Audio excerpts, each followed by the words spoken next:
Graças a Deus. Meus queridos irmãos e irmãs, a paz do Senhor. Nós estamos estudando nesta semana uma série de devocionais que dizem a respeito do ministério de apóstolo. Nós sabemos que a Igreja do Senhor Jesus iniciou quando ele convocou alguns dos seus discípulos e os fez apóstolos, enviados para levar a sua palavra. O tema proposto para esta quarta-feira é a doutrina dos apóstolos. O texto está contido em Atos dos Apóstolos, no capítulo 2 e versículo 42. Façamos a leitura do texto. E perseveravam na doutrina dos apóstolos e na comunhão e no partir do pão e nas orações. Vejam, meus irmãos, que a doutrina dos apóstolos era um dos itens que aqueles primeiros irmãos se firmavam para manter esta instituição tão gloriosa que o Senhor Jesus havia fundado. A igreja é a única organização da terra que é reconhecida também no céu. Nesta igreja haviam 4 pilares de sustentação, que na verdade todos eles convergiam para um, que é a doutrina dos apóstolos. Então se fala na doutrina dos apóstolos, na comunhão, no partir do pão e nas orações. Doutrina dos apóstolos porque nesse tempo não havia o evangelho escrito, não se tinha a Bíblia como nós temos hoje. Então a doutrina era trazida pela tradição oral que vinha dos apóstolos que haviam estado com Jesus. Esta era a doutrina dos apóstolos. Na verdade, a doutrina dos apóstolos era a própria palavra ou as palavras de Jesus.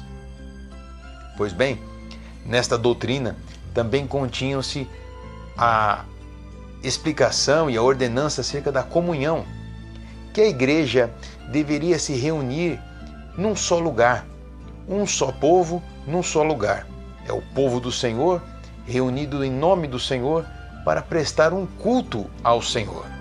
E esta comunhão, o ápice dessa comunhão se dava na Santa Ceia, na Ceia do Senhor, onde se partia o pão e distribuía-se o cálice. Então os irmãos ali manifestavam que tinham plena comunhão com Deus e entre a igreja, entre os irmãos. Mas também havia um outro item nesse complexo de ensinamentos. Além da doutrina dos apóstolos, além da comunhão, eles diziam aqui, e perseveravam no partir do pão. Este partir do pão significa a nossa assistência social, a obra da caridade, os atos de piedade que nós temos uns para com os outros entre nós, nossos irmãos. É o ato da igreja suprir a necessidade daqueles que necessitam, principalmente, como diz Paulo, dos domésticos da fé. Isso posto, isto se traduz numa doutrina que foi instituída por Jesus e foi continuada pelos apóstolos. Em último lugar, o quarto pilar desta doutrina nos fala das orações.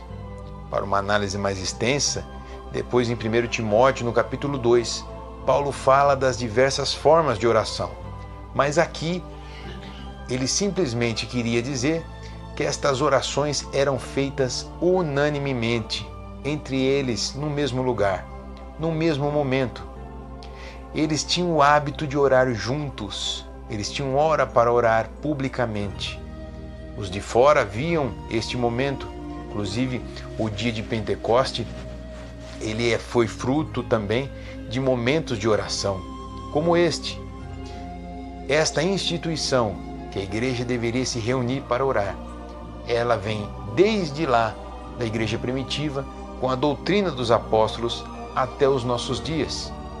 Veja como o povo de Deus reunido é o centro de toda esta doutrina.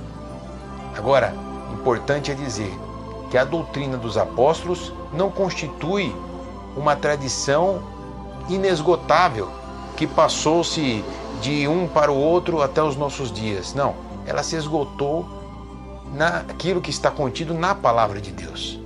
A palavra de Deus, ela é imutável e ela é completa.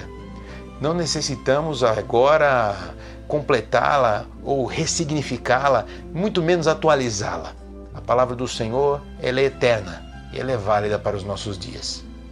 A minha oração é que o Espírito Santo impulsione você neste dia a recordar tanto as palavras de Jesus como aquelas primeiras palavras que você ouviu quando aceitou a fé. Se você ainda não é crente, a minha oração é que você ouça hoje a voz de Jesus te chamando para perto dele. A doutrina dos apóstolos é fundamental para que a igreja tenha sucesso na sua empreitada aqui na terra de implantar o reino de Deus entre os homens. Vamos perseverar, meus irmãos e irmãs. Nesta quarta-feira é momento de nós lembrarmos destas coisas e nos trazer ânimo.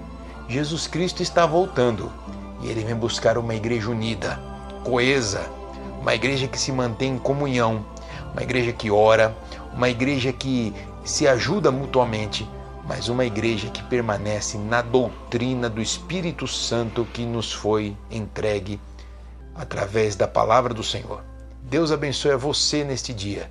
Deus abençoe a sua família, a sua casa e a sua igreja, em nome de Jesus. Deus possa fazer esta palavra frutificar no seu coração.